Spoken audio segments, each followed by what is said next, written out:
प्रेम से बोलिए भोलेनाथ की जय हो। मैया गौड़ा की जय हो। और देखी है सावन के पावन महीना में हाँ। गौड़ा मैया अपना सखी सबके साथ कैसे कजरी खेलतानी।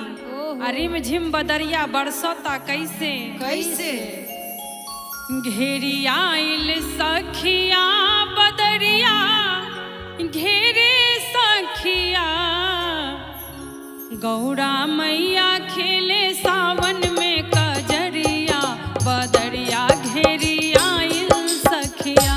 गौरा मैया खेले सावन में कजरिया बदरिया घेरी आई सखिया। गौरा मैया खेले सावन में कजरिया बदरिया घेरी आई सखिया।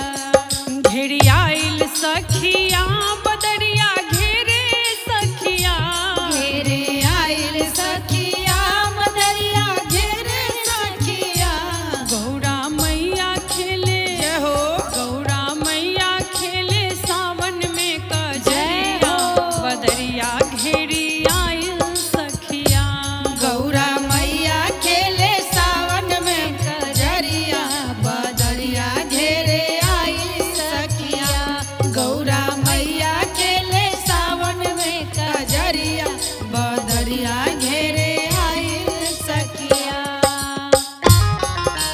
जय हो भोलेनाथ। जय हो।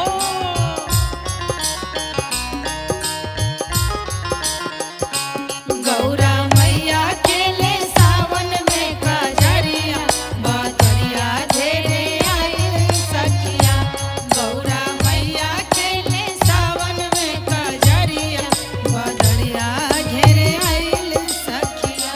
रिम झिम बरसे सावन के पानी संग में खेले भोले दानी। संग में खेले भोले दानी संग में खेले भोले दानी। रिम झिम बरसे सावन के पानी संग में भीजे भोले दानी। संग में भीजे भोले दानी संग में भीजे भोले दानी। संग में भीजे जय हो। संग में भीजे सखी गौड़ा के सहेलिया बदरिया घेरी आइल सखिया। गौरा मैया खेले सावन में कजरिया बदरिया घेरे आइल सखिया। जय हो ना जय हो। डॉन मत हो जाई। गौरा मैया खेले सावन में कजरिया बदरिया घेरे आइल सखिया। गौरा मैया खेले सावन में कजरिया बदरिया घेरे आइल सखिया। बसहा मस्त मगन होई नाचे भोले शंकर जी के संगे। भोले शंकर जी के संगे